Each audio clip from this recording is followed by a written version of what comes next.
Boas tardes de novo, dou a benvida tamén e agradezo de sobremaneira ao Consello da Cultura Galega, que é o Consello de todos, que nos teña recibido aquí aos que traballamos na moda. Como xa se contou en varias ocasións, tampouco vou incidir na anécdota de como chegamos até aquí, pero que é unha anécdota moi ben relatada pola presidenta, que ven a reflectir un pouco cal é a situación que ten a moda nos estamentos culturais e nos estamentos económicos e nos estamentos antropolóxicos, diría incluso. Hai que ter en conta, vou a facer unha introducción breve para que falen eles, que son os que son interesantes realmente. Estamos nunha situación que nunha época no século XXI no que todo o que nos rodea pódese caracterizar por ser un ben de consumo ou un ben cultural con unha naturaleza de deseño. Prácticamente todas as cousas que temos alrededor de nós están pensadas, concibidas para ter un contido estético, un contido que nos permita disfrutar dunha maneira singular que eu penso que non aconteceu en ningún outro momento antes na historia. Cando un baixa do autobús, cando un vai de viaxe, atopa constantemente imaxes relacionadas ca moda, ca industria da moda e ca industria estética. Moitas veces vamos ás tendas e non sabemos moi ben se estamos observando unha creación artística ou estamos mirando cara a un obxecto de consumo. E canto aos museos, acontece exactamente o contrario. Moitos artistas contemporáneos empregan un discurso moi relacionado co universo do consumo. Así que ambos os dous espacios están moi interrelacionados.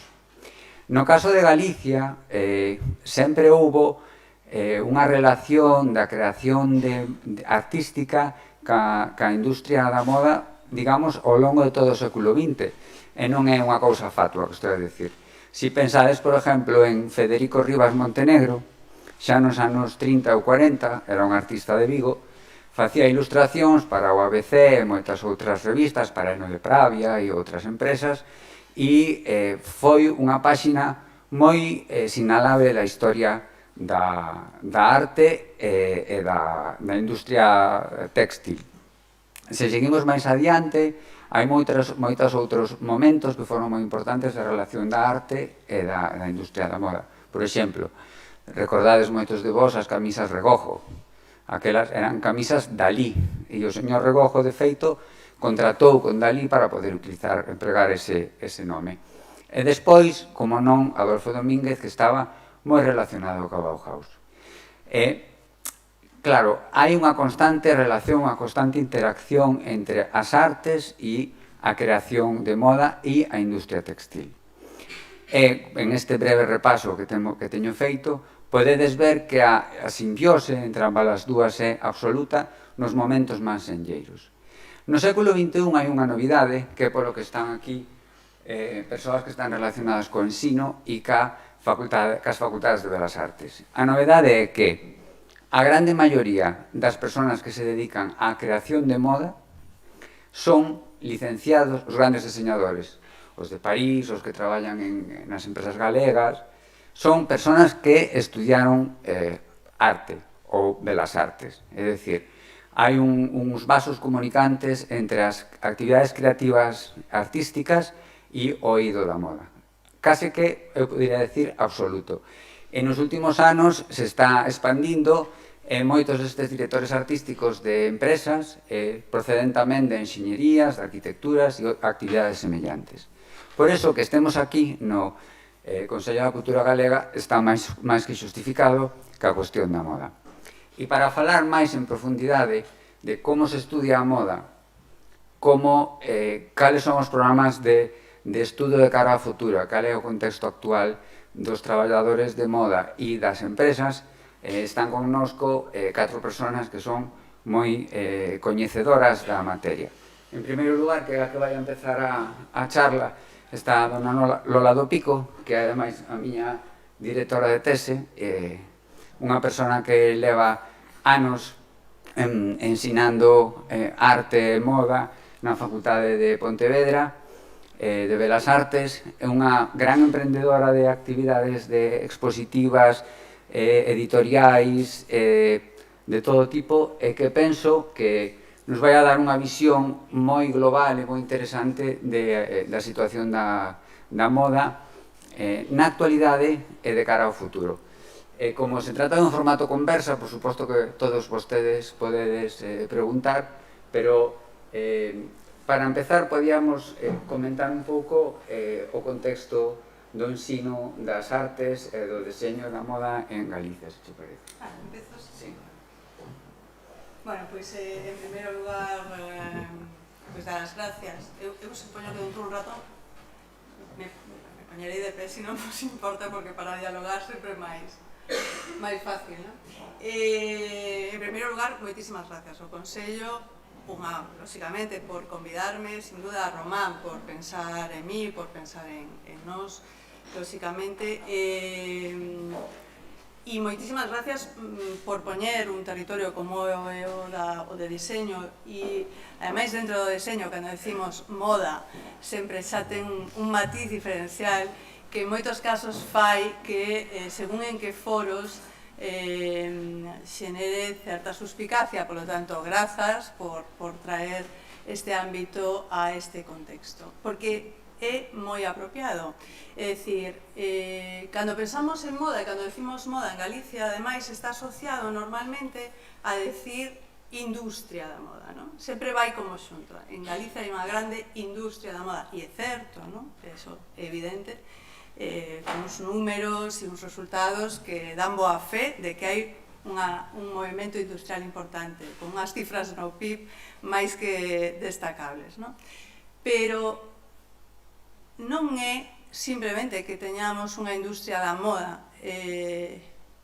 Eu creo que a grande diferencia, e aí introducía un tema, Román, interesante no cambio de século, é que, ademais de que en Galicia houbera unha industria confeccionista e logo unha grande industria de moda con todas as transformacións que son perfectamente seguibles e entendibles, aparece un contexto novo que é precisamente o desenvolvemento dunha cultura do deseño, dunha cultura da moda, que son territorios que se conectan coa industria, pero non son exclusivos. É dicir, hoxe en día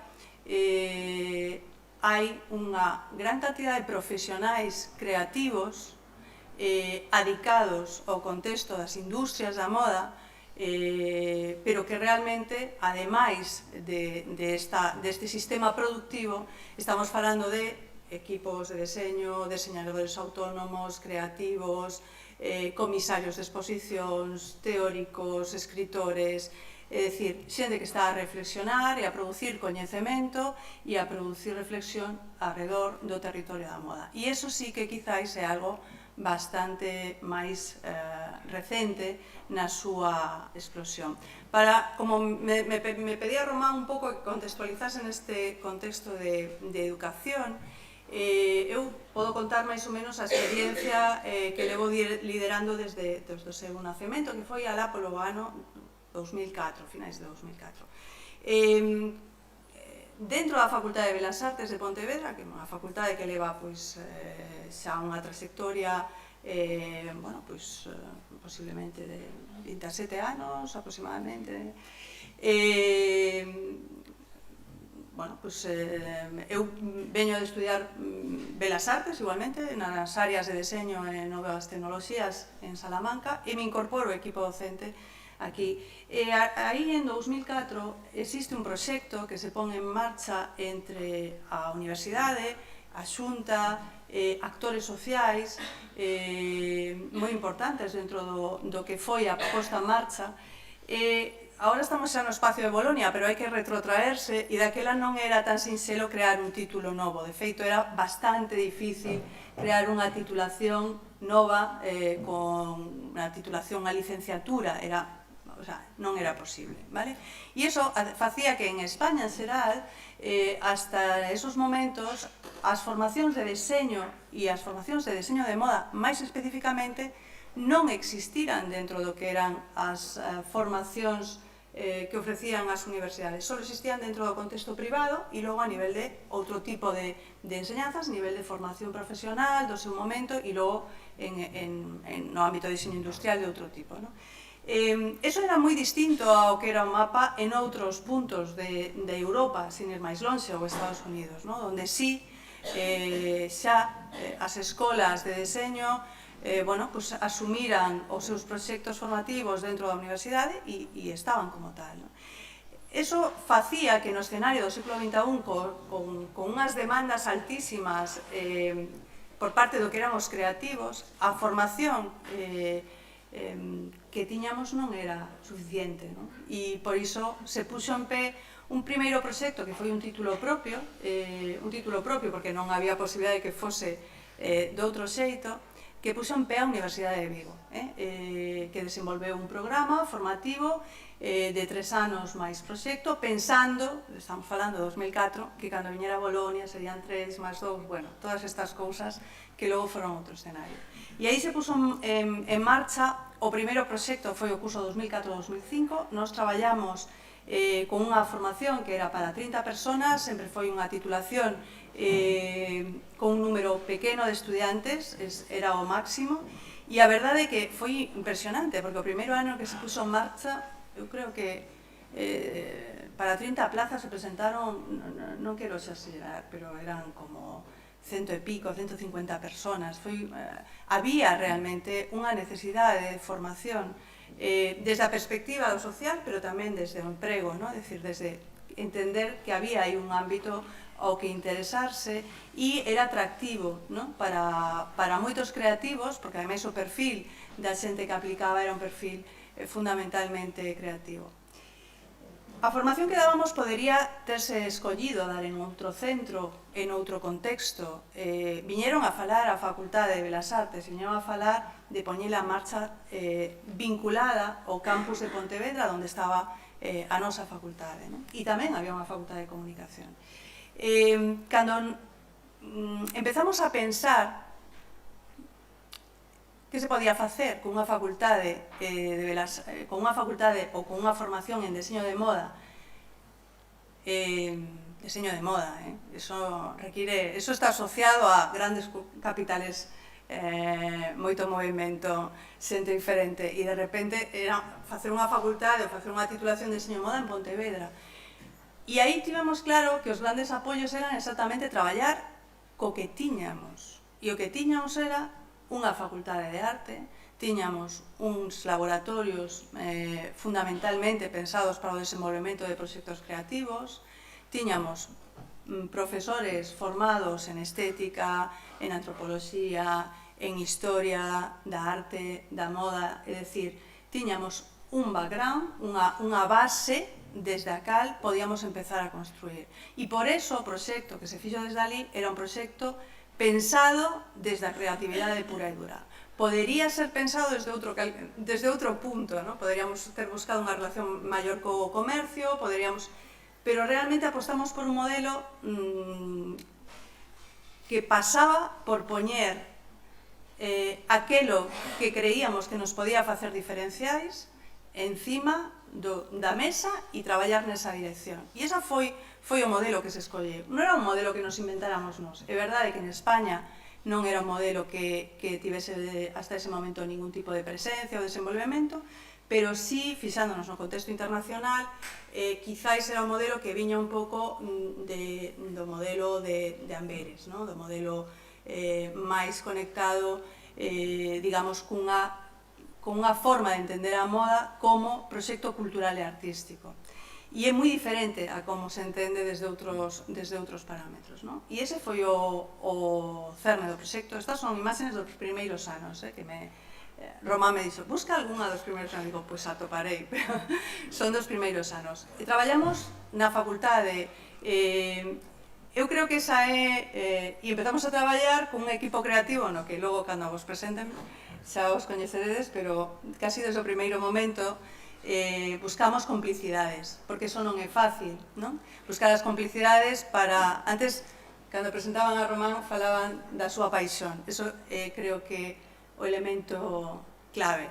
é dicir, ese é o elemento clave, ¿no? En calquer cousa, pero no ámbito creativo ese é o elemento clave. É dicir, buscamos a complicidade de persoas e de profesionais que, ademais do seu coñecemento, tiveran a paixón e tiveran a generosidade. Son dúas cualidades fundamentais para poder transmitir e avanzar neste ámbito, ¿no? Porque a formación é a formación como é a formación no ámbito artístico, metidos no taller, dialogando sobre o que se fai, avanzando sobre cada paso dado, volvendo atrás, desbotando ideas, experimentando outras, é dicir, o proceso no que nos traballamos metodolóxicamente é un proceso moi semellante ao de creación artística, aínda que é unha formación que ten como finalidade unha colección de moda, unha colección que ten que ter unhas condicións que non ten que ter unha obra artística, sen dúbida, non? Que é a parte técnica que hai que construir. Pero esa é, bueno, a marca de identidade da escola. Empezamos con proxectos moi básicos e aquí vos daba, non? Nesos momentos os nosos referentes iban por aquí. É dicir, cando empezamos a falar, isto é como todo, non? Cando te faz un panel para empezar a afinar sobre que queres traballar, bueno, pois nos nosos panéis aparecían proxectos e liñas de traballo que viñan dadas por Amberes, que viñan dadas por a escola japonesa, que viñan dadas, bueno, pois por Com de Garsós, por Chalayan, por unha serie de creadores que estaban facendo un camiño, bueno, que conectaba isto. Aquí vos poñía estas dúas imaxes para ver, non? Para enseñaros un pouco o modelo de formación. E isto é... Alto, non? Porque sí, non? Isto, por exemplo, era... Queríamos traballar sobre a estructura, non? Os vestidos van sobre o corpo. E, polo tanto, queríamos pensar a estructura desde un lugar diferente. Invitamos a Juan Rey para no versados na materia, é dicir, diseñadores de moda metidos no taller intentando pensar a relación dunha estructura de indumentaria dunha forma radicalmente diferente a que hasta ese momento pensaran. Intentamos traballar así, intentamos introducir elementos que hasta ese momento, bueno, pois non pertencen, digamos, ao continuo, non? Bueno, foi un taller moi interesante.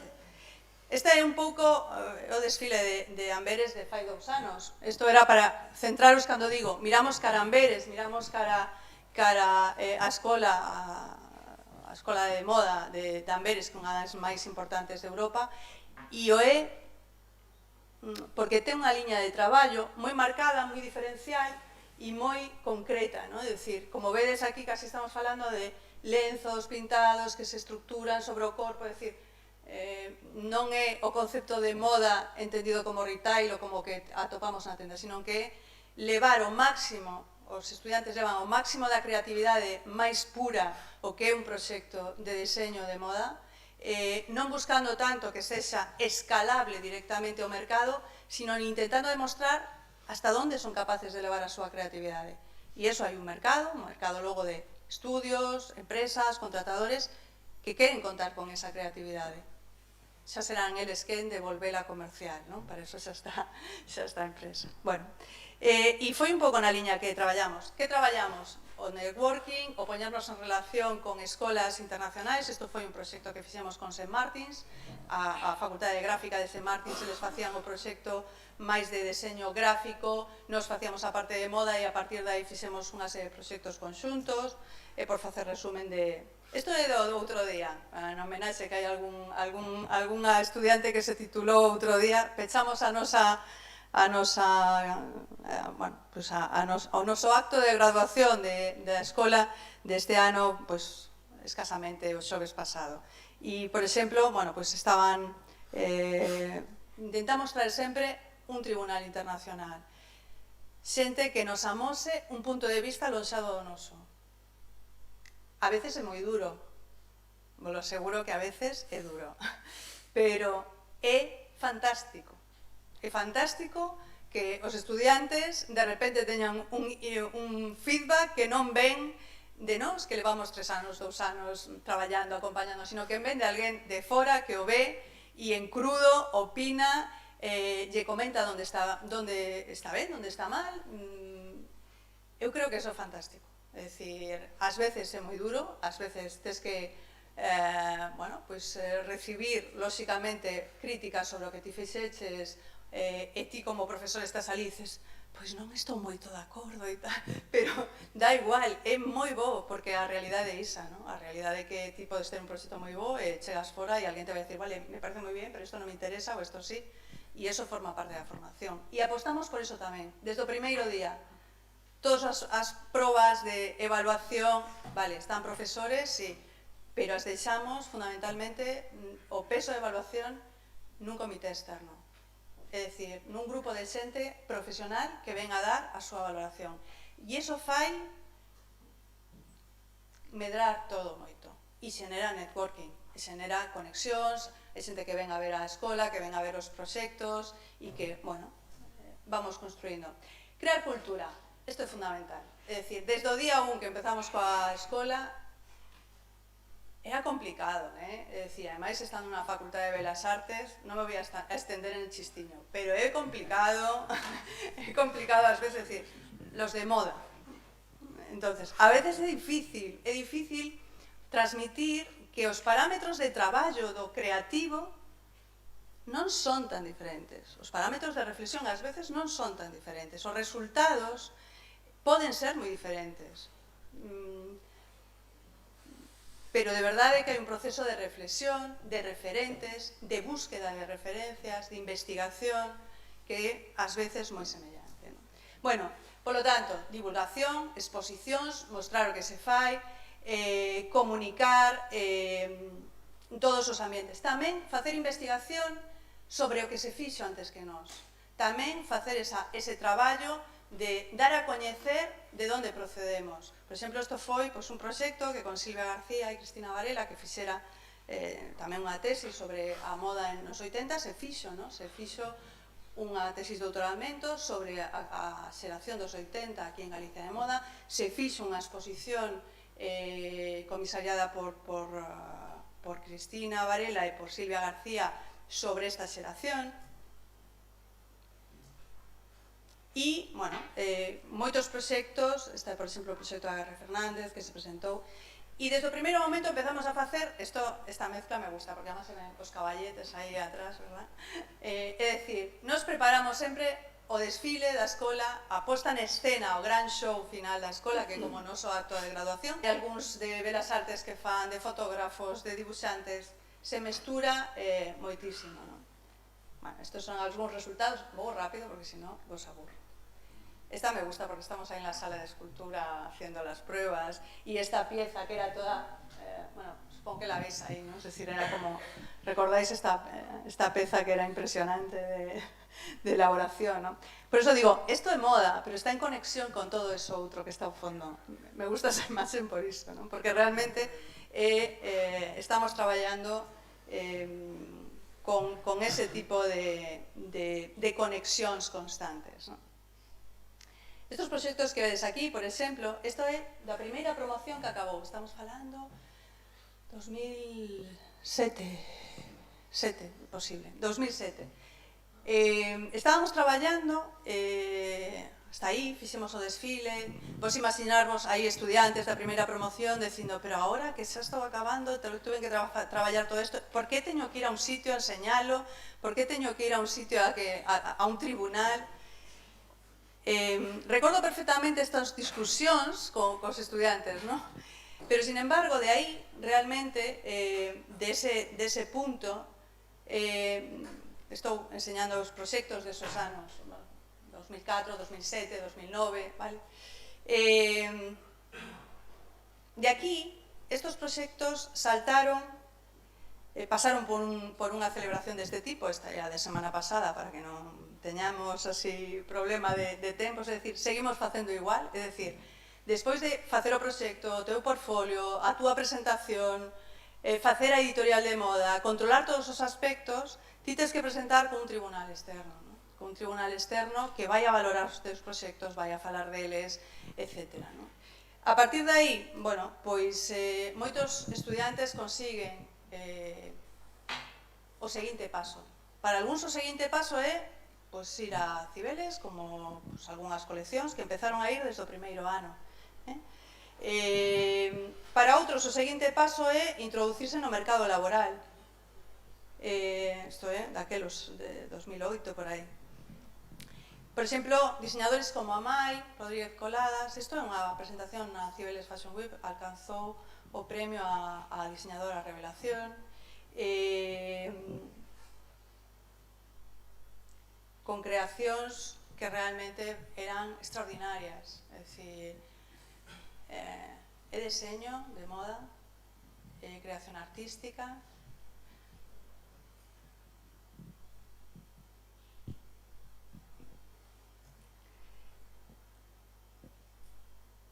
dende logo de creatividade, e eu viste un corpo, eso sí. Pero, bueno, intentamos ter presencia e conectar, isto me encanta porque ademais este traballo de Isabel Mastache era, bueno, pues baseada a toda a estructura do periqueiro, foi un proxecto fantástico, seleccionado para el Festival Internacional de Yes, lo está presentando aí delante de Dries Van Noten, que lo mira interesado. É dicir, eu creo que eso é realmente no que estivemos traballando, é dicir, en tecer todas esas conexións, en que os estudiantes souberan que cos seus proxectos podían chegar donde quixeran.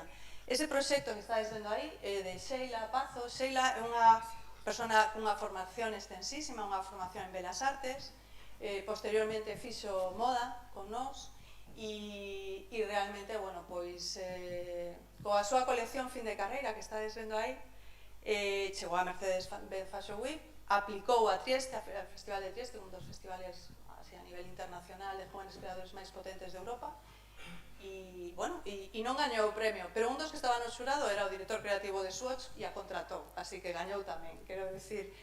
Eso eu creo que é no que nos intentamos traballar en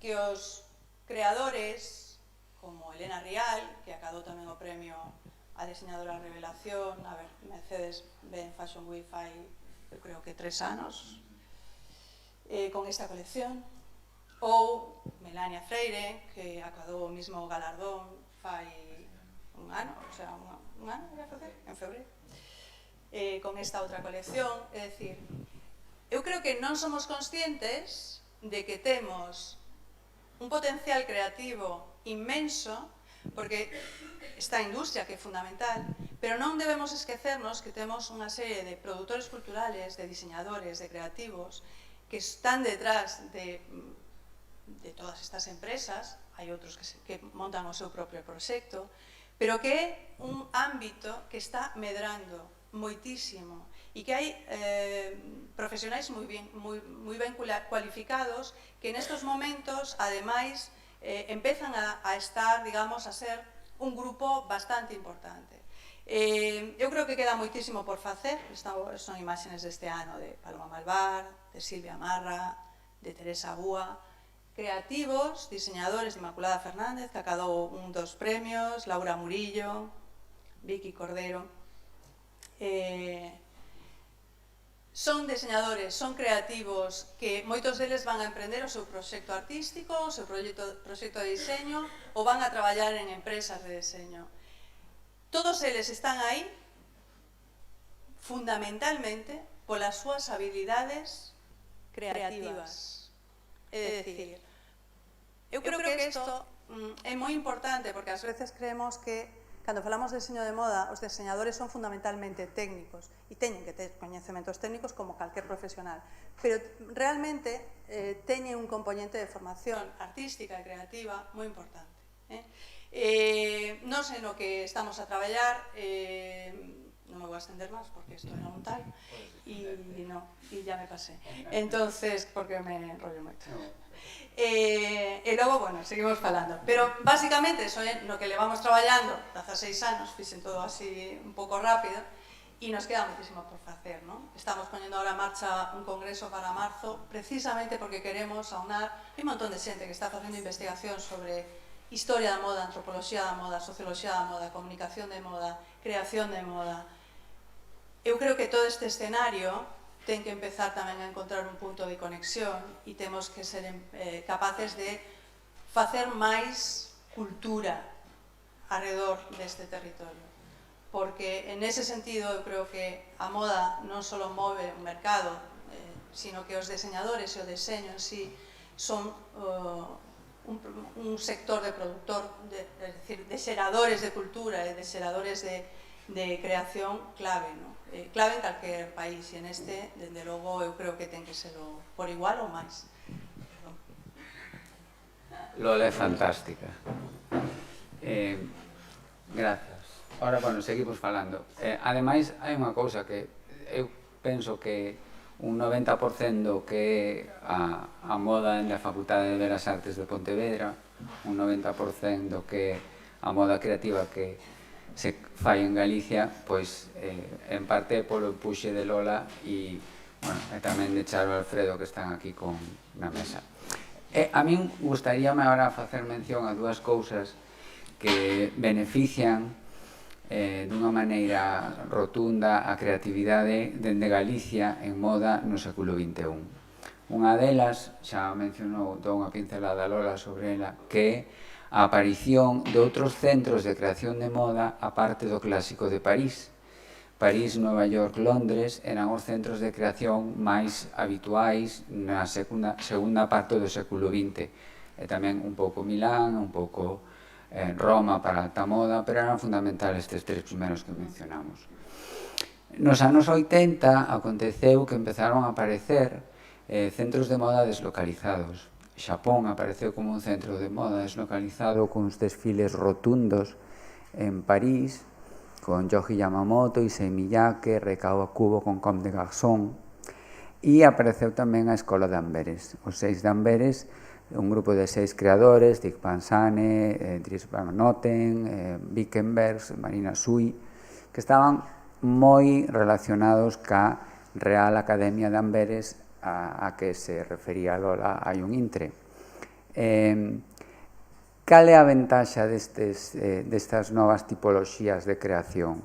Por un lado, que se rompe, digamos, o monoteísmo de París con o estilo parisino como única forma de referente en moda, ¿no? Pensade, nos anos 50 salía o señor Dior na portada de Time Magazine con unha cintra métrica definindo canto era os centímetros que había da salla ata o chan.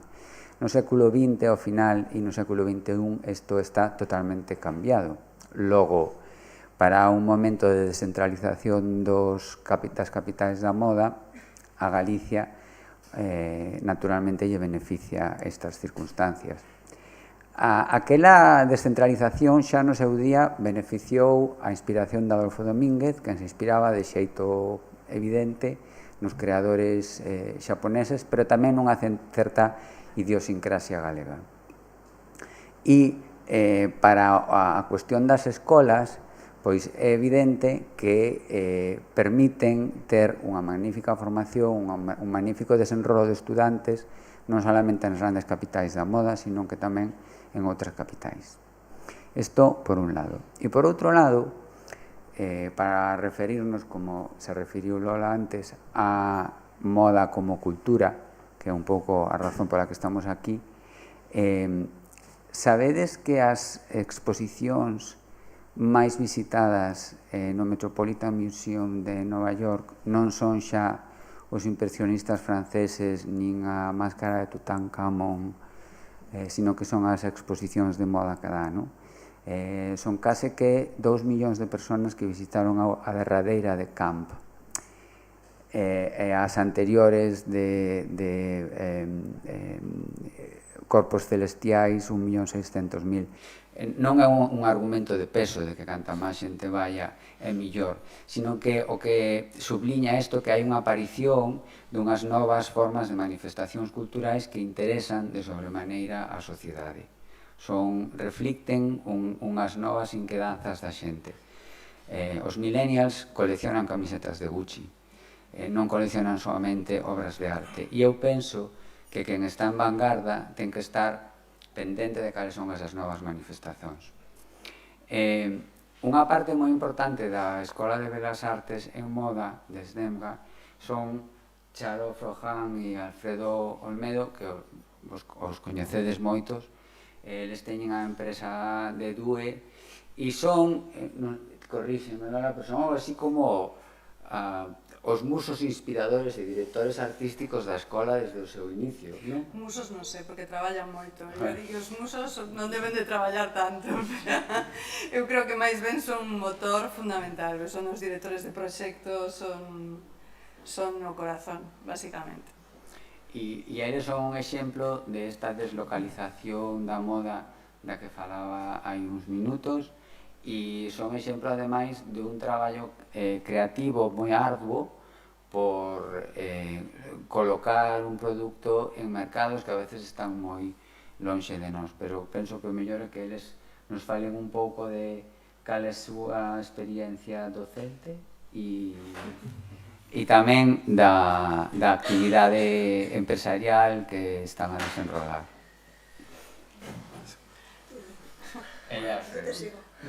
Buenas tardes primero a todos. A mí esencialmente me gustaría decir, bueno, nosotros tenemos una relación muy dividida entre lo que es la escuela y nuestra propia marca. Si bien son proyectos muy afines y muy paralelos, nos cuesta trabajo diferenciar dónde empieza uno y dónde acaba el otro, la verdad, porque tenemos una manera de entenderlos que casi uno es prolongación del otro y viceversa. Yo creo, y lo digo de verdad, aunque me produzca una cierta sonrisa, pero lo creo, que en el futuro se estudiará el fenómeno Desdenga en Galicia, y lo creo porque me parece uno de los proyectos más modernos, más radicales, más atractivos y más interesantes que han surgido en muchos años. Me encantaría que estuviese muy apoyado por la industria, por las instituciones. Lo estamos en una medida, me gustaría que lo estuviese muchísimo más, porque creo que realmente es una aventura absolutamente enloquecida y a la que quizá todavía no se le preste la atención que yo considero que debería de prestársele. Es muy difícil sacar algo de estas características adelante en un entorno como es Galicia. En entornos más urbanos es más fácil, pues porque quizá incluso el público se siente más acomodado a estos distritos, pero la verdad es que aquí supone un esfuerzo por parte de las personas que lo desarrollan increíble, y desde luego no hay muchas cosas parecidas en muchos kilómetros a la redonda, corregirme si me equivoco. Entonces, yo cuando veo pasar las fotos de todos estos años con los proyectos de los alumnos, incluso me llama la atención de que hayan pasado tantos años, de que se sostenga, de que sigamos estando ahí, de que la artrosis siga su curso natural, pero la escuela tenga como un pulso ahí de mantenimiento propio que nada tiene que ver con el movimiento de nuestros huesos. Dicho esto, me gustaría explicar un poco cuál es la manera de operar en DDUE, que al fin y al cabo no deja de ser muy distinta de cómo es la manera de operar en cierto ámbito de la escuela. Nosotros somos una marca que funcionamos como una marca estudio. Tenemos una presencia muy importante, lo que es el trabajo, me gustaría decirlo humildemente, creativo, aplicado a una situación que es directamente comercial, industrial. O sea, una cosa es hacer un trabajo creativo y otra cosa es posicionarlo en un punto de venta y que tenga una cierta trascendencia. La marca nuestra es una marca que nació en los años 60 como industria, la construyeron los padres de Charo. Era una industria que hacía prendas de señora, de calidad, pero los riesgos de diseño se asumen en el momento que se decide construir la marca de DDUE propiamente dicha, que es en el año, pues no lo sé, fue cuando nos conocíamos más o menos, pero no recuerdo, hace unos años ya. En los primeros 90. Bueno, sí. El caso es que cuando empezamos con la marca, bueno, la concebimos como un espacio, no sé, un lenguaje en el que podíamos proyectar muchas inquietudes propias, un espacio de divertimento también, pero también con una cierta pretensión comercial. Y el caso es que, bueno, poco a poco fue cogiendo su trayectoria y a día de hoy el mercado en el que estamos más posicionados es el mercado japonés. Tenemos clientes en otros sitios del mundo, lógicamente, y aquí también, pero realmente donde entienden mejor nuestro lenguaje por una serie de peculiaridades, pues ese es el mercado japonés. A mí, bueno, yo la moda la entiendo de una manera muy atípica, creo, pero no me cuesta trabajo relacionarme con propuestas como las que vemos cuando Lola nos enseña las imágenes de la escuela, porque forma parte de mi día a día y del lechado, pero la realidad es que mantener esto en la calle es complicado, porque bueno, las necesidades del mercado latino más concretamente, que al fin y al cabo es donde pertenecemos nosotros, se juxtaponen un poco con lo que puedan ser un poco nuestro modus operandi en lo que es la prenda. Entonces, bueno, nuestro taller es un taller muy artesanal, tiene una calidad de confección muy alta, pero después un grupo muy importante de nuestras colecciones y de nuestras prendas están muy intervenidas artísticamente, creativamente. Hay muchas prendas que están dibujadas directamente, pintadas, maltratadas, y se hacen todo tipo de barradas hasta conseguir el resultado final. ¿Qué pasa? Esto es una prenda que cuando pasan todos estos procesos comercialmente, no sé si la palabra es conflictiva, pero que por decirlo de alguna manera no es una prenda echada a la lavadora y que venga de vuelta para la plancha.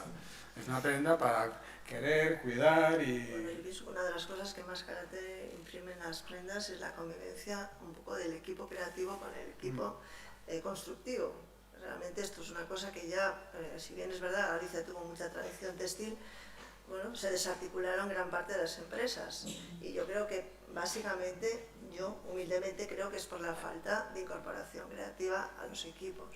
Entonces al final este pequeño oasis que nos quedó de producción, porque realmente lo hacemos todos nosotros, no hacemos nada en China ni cosas así, yo creo que es realmente las prendas cuando salen de la fábrica, es decir, tienen mucha vida y la prueba de que tienen mucha vida es que se mantienen muy bien cuando van a pelear a la calle, en el paso del tiempo, cuando le van pasando realmente los años y casi son un poco con una cierta historia, y eso es verdad, no lo abandonan. Y de hecho la gente que realmente puede gustarle la marca o es fan de la marca reconoce estos valores con el paso del tiempo, incluso donde ve las prendas en sitios pues un poco a lo mejor imprevisibles o un poco donde no, inesperados.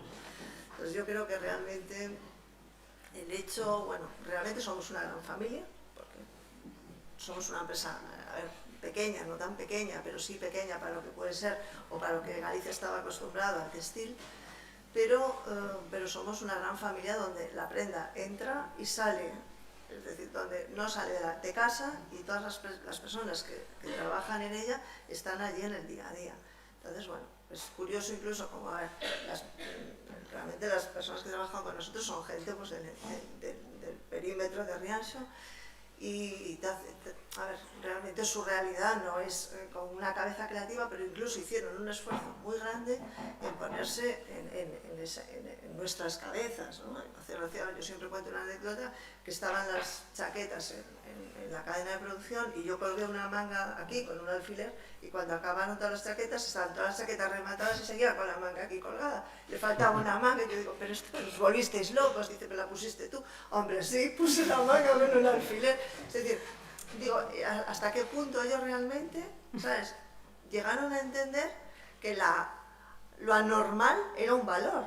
Entonces, bueno, yo siempre digo, de lo que más orgulloso me siento, bueno, ya no es de nosotros, sino un poco pues de la gente que trabaja con nosotros.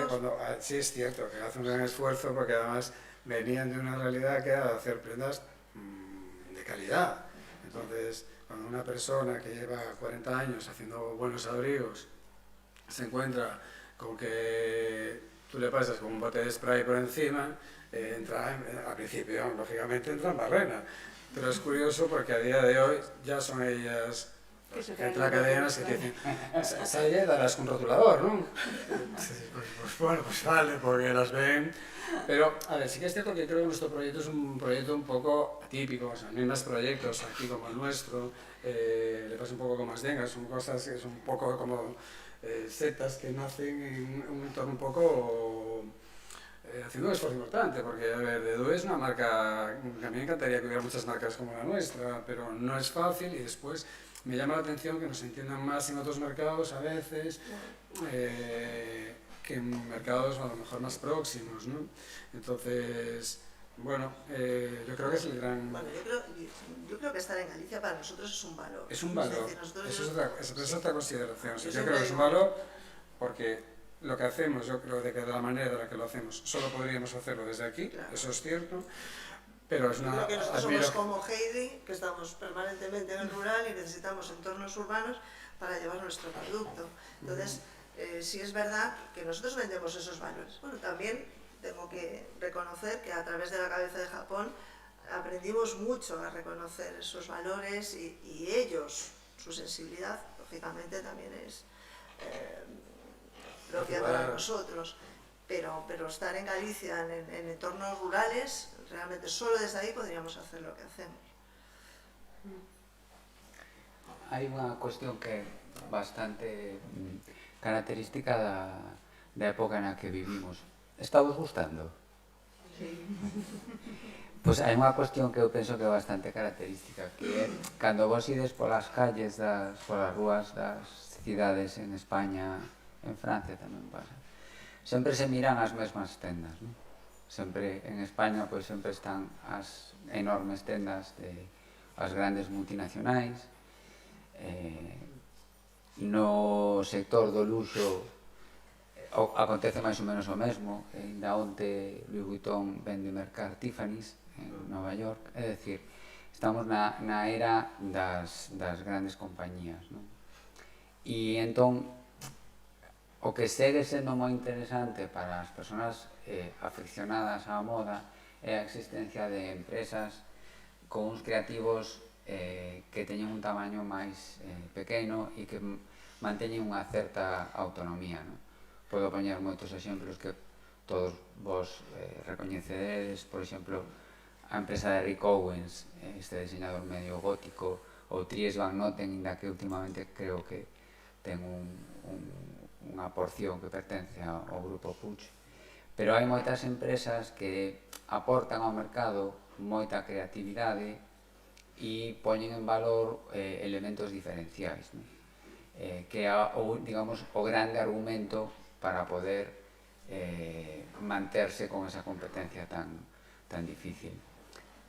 Vos co Dedue, porque como eu son chico para todo, Lola me dirixiu, pero eu traballei con eles tamén de dependiente en tendas en 2 ocasións.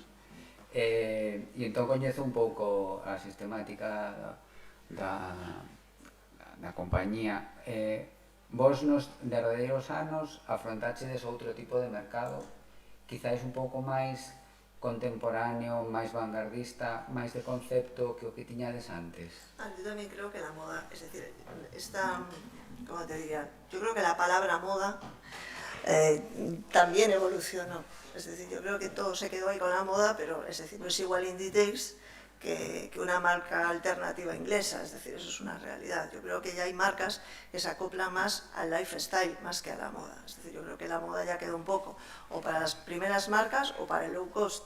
Todo el resto se mueve un poco en mercados un poco de lifestyle, sea lujo, sea medio lujo, sea, es decir, pero yo creo que solo hoy las pequeñas empresas solo tienen cabida en estos huecos de mercado, porque al final, lógicamente, tienes que dirigir tu comunicación a personas que sientan como tú, es decir, o que sientan, es decir, da igual, tú te vistes como comes, como viajas, como consumes arte, es decir, yo creo que la palabra moda ya es una cosa que tampoco es muy genérica, pero yo ya creo que no se puede acoplar así o hablar de ella de esa manera tan moda, es decir, que es moda.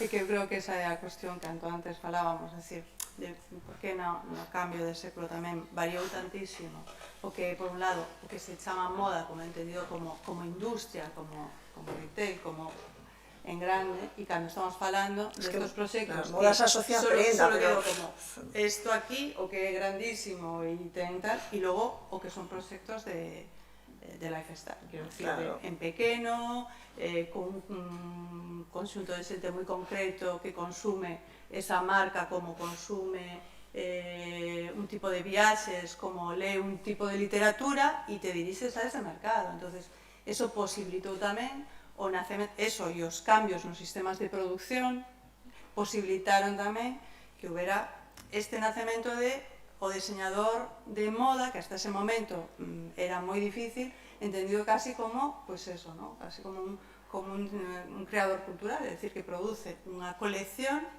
ás veces de moda, sí, a con veces su lenguaje a veces para elemento, unha linguaxe e se dirixe a un tipo de público.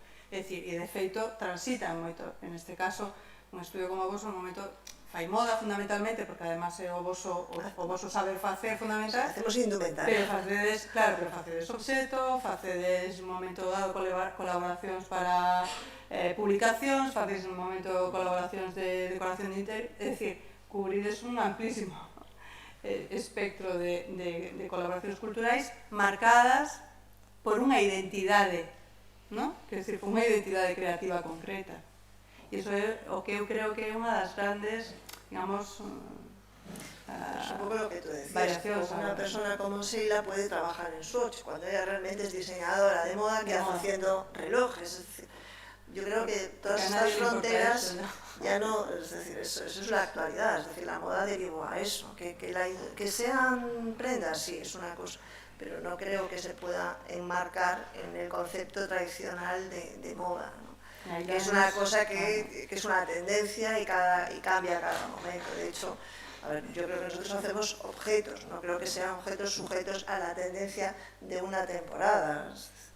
Sí, además ahí tamén a Román sirve para conectar un pouco con Tamara e hai un hilado de algo, porque é un artista que está traballando nese contexto, ¿no? Nese contexto que antes, si non habería ese tipo de...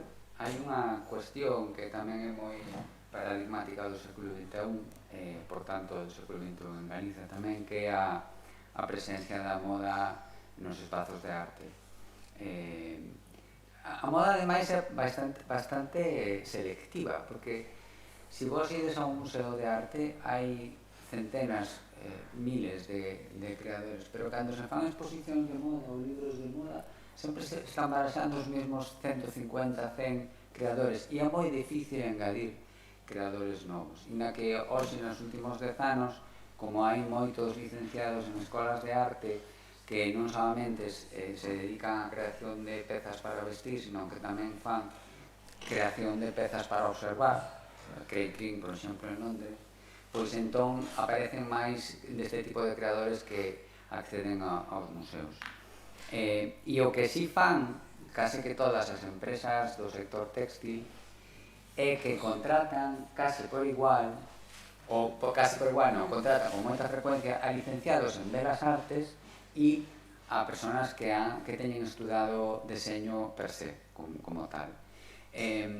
Eu penso que Tamara Feijó é un destes casos. Ela é artista con formación académica en Belas Artes e traballa como artista, pero ademais ten unha actividade que a mí me parece fascinante, que é diseñadora de textil, fai deseños de pañuelos, fai debuxos de pañuelos para alguna empresa, e agora ela nos vai a contar un pouco cal é o seu ámbito de traballo, porque a pretensión ca mesa era que estuvera eu aquí un pouco de loro coordinando, pero que estuvera unha parte docente moi fuerte, que estuvera unha parte empresarial de nicho moi representativa, porque inda que como de DUE non hai dos, pero hai máis empresas digamos, do tamaño ou enfocados ao mercado niche en Galicia, non? Porque en Nightberry ou outras empresas máis pequenas, máis grandes, máis guapas, máis feas, pero é un ámbito de traballo posible.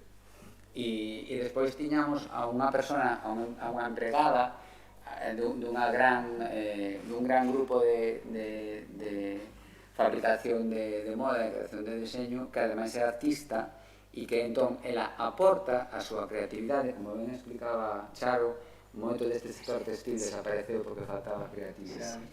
Pois ela aporta creatividade a unha gran empresa neste momento e ela non lo vai a contar. Con vosotros tamén. Ben, como ben dixo Román, eu son artista, sobre todo son artista, pero tamén son diseñadora. Penso que é moi importante que comece a miña presentación facendo, recargando esta dualidade, porque o feito de que a miña condición de artista, ao final, define moito cal é o meu traballo como diseñadora. Para poñervos un pouco en contexto, eu estudei Belas Artes en Pontevedra. Tras finalizar os meus estudos, estou moito tempo compaxinando a miña actividade como artista, con exposicións en galerías e en institucións, con traballos de diseño gráfico, máis orientados ao diseño editorial. Fixen portadas de libros, de discos, e cosas máis comuns e menos glamurosas, como dípticos e trípticos, como freelance. Posteriormente, fai uns anos, case por casualidade, teño que decir, comecei a traballar no sector textil. Eu non teño formación en moda, non teño ningún tipo de formación en moda, a miña formación de Belas Artes, a miña especialidade é pintura e debuxo, pero son unha persoa que sempre lle interesou a moda, sempre lle gustou coñecer as tendencias, é unha forma máis de coñecemento e, polo tanto, pareceme unha oportunidade moi interesante. Levo 3 anos traballando no sector textil. Teño que decir que descubrí unha profesión que me gusta moito, en a que penso que podo aportar moitas cousas que veñen da miña bagaxe como artista. Todo ese coñecemento que teño, toda esa sensibilidade, se pode aplicar a obxetos que son máis cotidianos, a obxetos que teñen que ser, ao fin e ao cabo, comerciais, porque eu traballo nunha gran compañía que non é tan arty como podría ser de Dube, senón que busca máis, pois eso, a venda. Al final, teñen que ser obxetos comerciais, teñen que apelar a sensibilidade, pero teñen que venderse. Penso que todo ese coñecemento que eu teño, todas as inquietudes, toda a miña bagaxe como artista pode aplicarse e xerar algúns tipos de estampados e outros accesorios, todos eles con un toque un pouco diferente.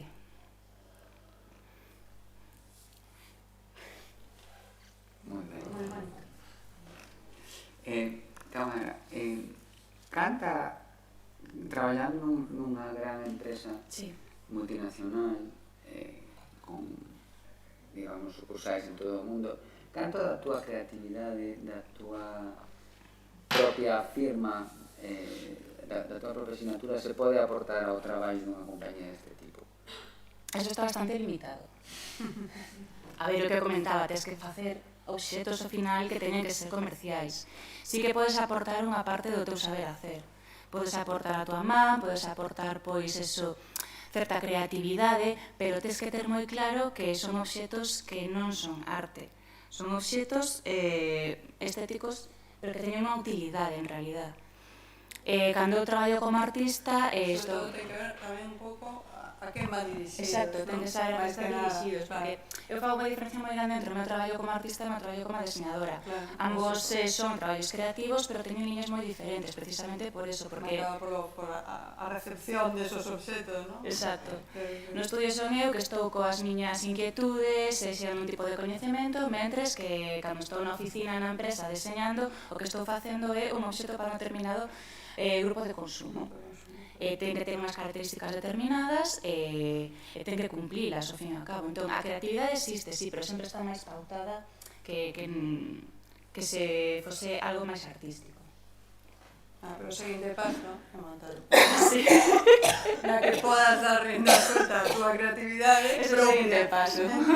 Que é a que estamos agardando. De todas maneras, lo de la creatividad, aquí yo creo que aquí hay para todo el mundo, en el sentido de que, por un lado, las necesidades de la industria son unas muy concretas, marcas creativas plenamente que lo lleven por bandera, pues la verdad, son contadas, en estos momentos son de todos conocidas, Loewe, con Garçon, son los que están haciendo esa apuesta, Es una cosa intrínsecamente relacionada con los espacios de consumo.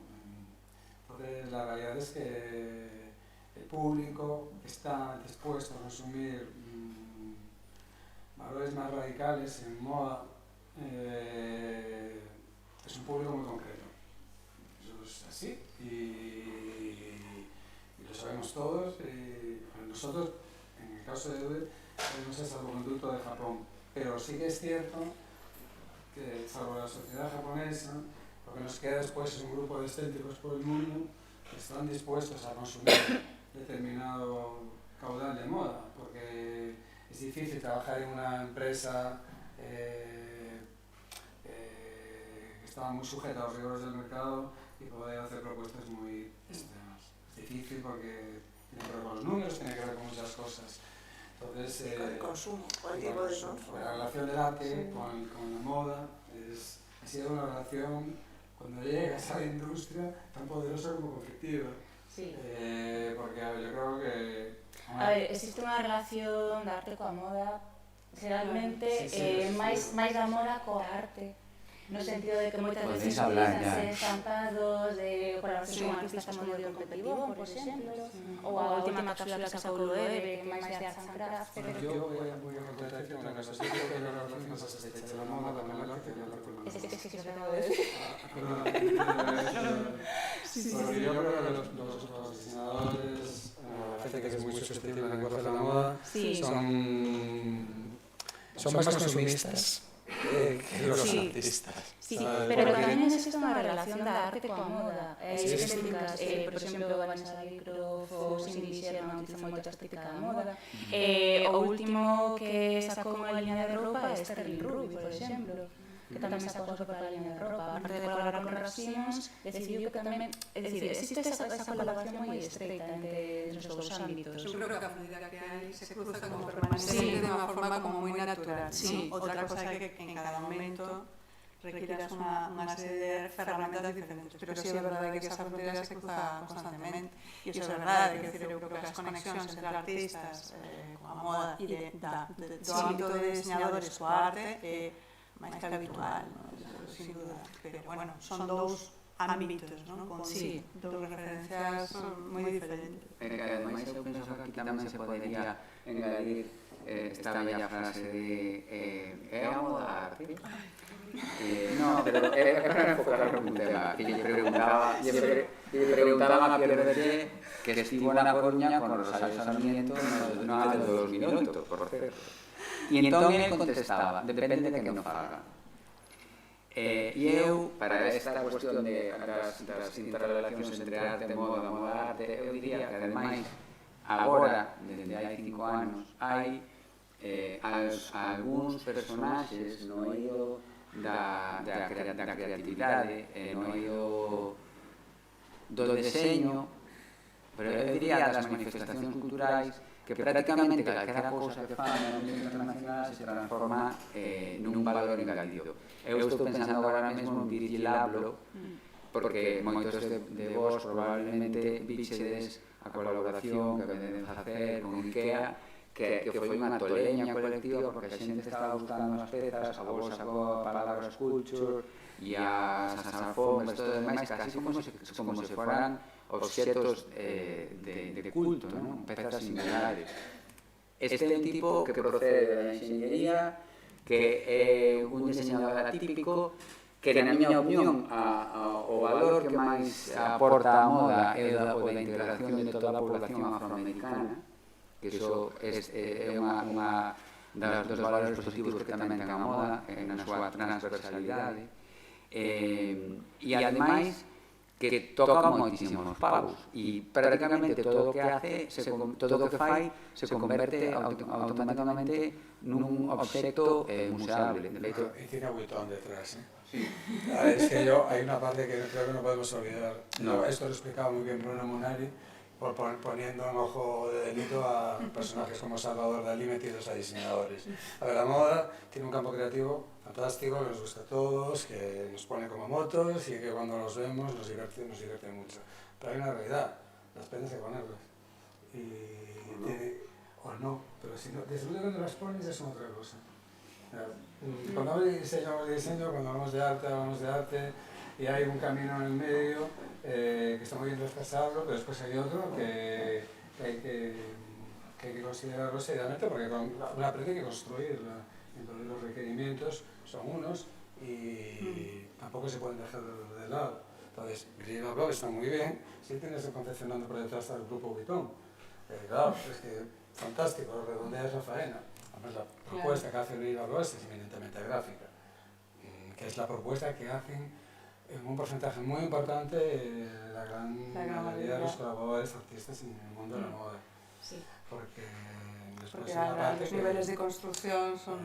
A ver, las prendas que nos gustan de McQueen nos gustan porque son fantásticas, son extremas, son radicales, son artísticas y es que por encima son unos diseños constructivamente complejos y ejecutados. Entonces yo creo que es esa parte difícil de la moda realmente. Esa parte que yo creo que no se le ve a veces y que es la que realmente hace que la moda pase de ser moda a ser supermoda. ¿Qué opinas? ¿Qué opinas, Ala?